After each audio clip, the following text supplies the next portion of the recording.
Go for it. Alright, so imagine standing in a room and in walks a toddler with dirty, ratty hair, a nasty t-shirt, and a diaper just bawling. And how would that exactly make you feel? Well, that was my niece 5 months ago, and that was after my stepsister took her while she was on drugs.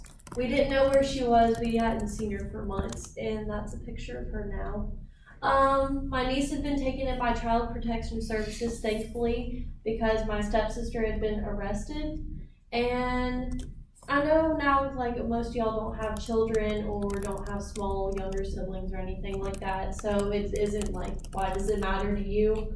Well, later on in life, this could make a career option, because I mean, after hearing this, you could decide you want to go into it, or you could have something like this come up later on. Child Protection Services has great aspects about protecting children in devastating situations like this, but with any systems, there are flaws, and having experienced the joy of getting her back in a safe environment, I've also gotten an insight on all the things that have made issues with going through this process. So I'm going to tell you why child service protection was created, what are good aspects about the systems, and what could potentially be fixed. So the CYS, they ensure the safety, achieving primacy, and strengthening the successful care of the children is what they do. They are the Children Youth Services. So they state, and they got created because of CAPTA, which is the Child Abuse Prevention and Treatment Act. It was passed in 1974. It is federal funding the states to basically take in children from prevention assessments, investigation, prosecution, and treatment. So it just makes this all possible through federal funding. And it also inside of CAPTA, it defines what child maltreatment is. And it defines it as serious harm. And it's basically something that the caregiver has done or lets happen to the child. And so inside COIS, well, the Children's Bureau states that there's different levels of risk. Excuse me, not the Children's Bureau. Inside COIS, they have different levels of risk. So you can be a low level of risk, a high level of risk, and a moderate. It just depends on the situation in the household, and it's basically how they prevent or act on that certain case. So the Children's Bureau does programs to help prevent these types of situations. They'll do home visits where they do a variety of family-focused services to help young children and families get along. They also do parent education to help just new parents enhance their parenting practices and behaviors, because some parents honestly are overwhelmed when they have children. Which leads me to the good aspects of Child Protection Services.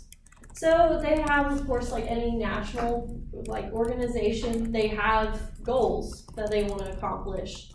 The CFS states that they want to provide safety, primacy, and they want to focus on the well-being of the children and their families. So the safety is the child having the right to live in an environment free from abuse and neglect, not getting treated in drug environments like probably my niece was sitting in, being with my stepsister, and just getting neglect. And so primacy is also the child needing a family and a permanent home to call home, because bouncing from house to house, they can't create relationships, and it just really takes a toll on the child. And then child and family well-being, the children deserve a nurturing environment, which kind of leads back to the primacy, in which they are physically, emotionally, and educationally meets their social needs. And then they also decide where the child goes.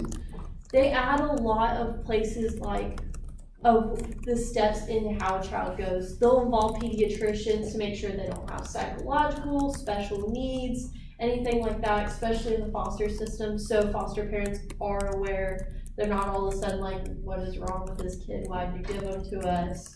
And it's honestly up to child welfare and the judiciary system to make these calls. And so mainly pediatricians are the main advisors, and they want to keep the best interest of the child. Now, on the opposite side, there's some fixable things.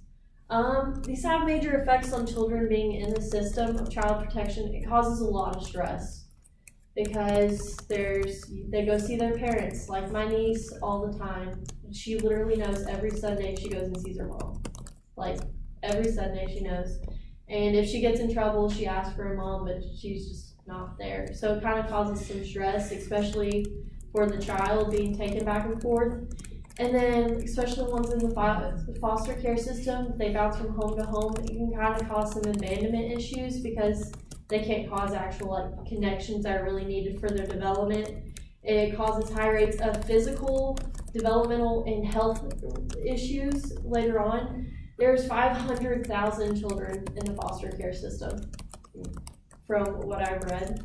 And their main purpose sometimes is reuniting families, and that can be an issue because honestly, they don't know the case in depth. We've had an instance of where we've had one caseworker moved on to a new one. She didn't know anything about what had happened before, and so she was very pro-parent. So they're supposed to keep the best interest of the child, but sometimes their first priority is parent-based, of child-parent contact, reuniting them. And it kind of causes confusion, especially for younger kids, because they don't understand the concept of, hey, you can't be with mommy all the time or daddy all the time. And then also they're honestly really overwhelmed by so many cases of neglect, maltreatment, everything like that. So a big question is, do they have enough pediatricians to take care of cases? Do they have enough caseworkers to where they're not overwhelmed, that they're looking over little details for the child's best benefit?